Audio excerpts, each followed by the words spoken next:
নমস্কাৰ, স্বাগতম জনাইছোঁ আছাম টিষ্ট ইউটিউব চেনেললৈ। মই যে আপোনালোকৰ মাজলৈ লৈ আহিছোঁ কেইটামান অসম হিষ্ট্ৰীৰ কুৱেশ্যন আনচাৰ, যিখিনি অসম চৰকাৰৰ সকলোখিনি নিযুক্তি পৰীক্ষাৰ কাৰণে দৰকাৰী কুৱেশ্যন হয়। তোমালোকে ফাৰ্ডাৰ শুনি যাব আৰু যদি মোৰ চেনেলটো ছাবস্ক্ৰাইব কৰি আহিব, যাতে আগলৈ এনে কথা ভিডিঅ' পাই থাকে। কুৱেশ্যন নম্বৰ 1, প্ৰথম মোৱামৰীয়া বিদ্ৰোহৰ সময়ত আহোম ৰজা কোন আছিল? উত্তৰ হ'ব লক্ষ্মীসিংহ।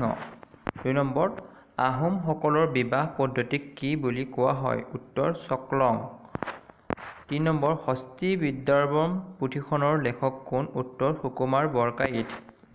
4 নম্বৰ, আহোমৰ শেষ ৰজাজনৰ নাম কি? উত্তৰ পুৰন্দৰ সিংহ। 5 নম্বৰ, হাজোৰ হ'ব লাগিছিল।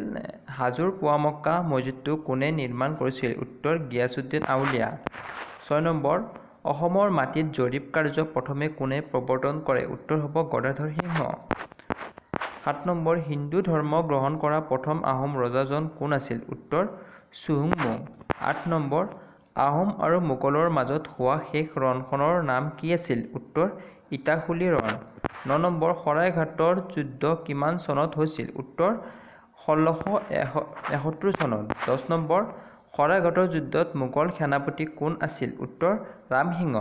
মই তোমালোকক প্ৰতিদিনে 10টাকৈ অসমৰ ইতিহাসৰ কুৱেশ্যন এনচাৰ দিম, লগতে ভাৰতৰ ইতিহাসৰ দিম, খেলৰ দিম, যিখিনি তোমালোকৰ নিযুক্তি পৰীক্ষাৰ কাৰণে দৰকাৰী হয় দিম। তোমালোকে চেনেলটো ছাবস্ক্ৰাইব কৰি আহিব, যাতে আগলৈ এনেকুৱা ধৰণৰ ভিডিঅ' পাই থাকে। তাৰ আশা কৰি ইমানতে সমাপ্ত কৰিছোঁ।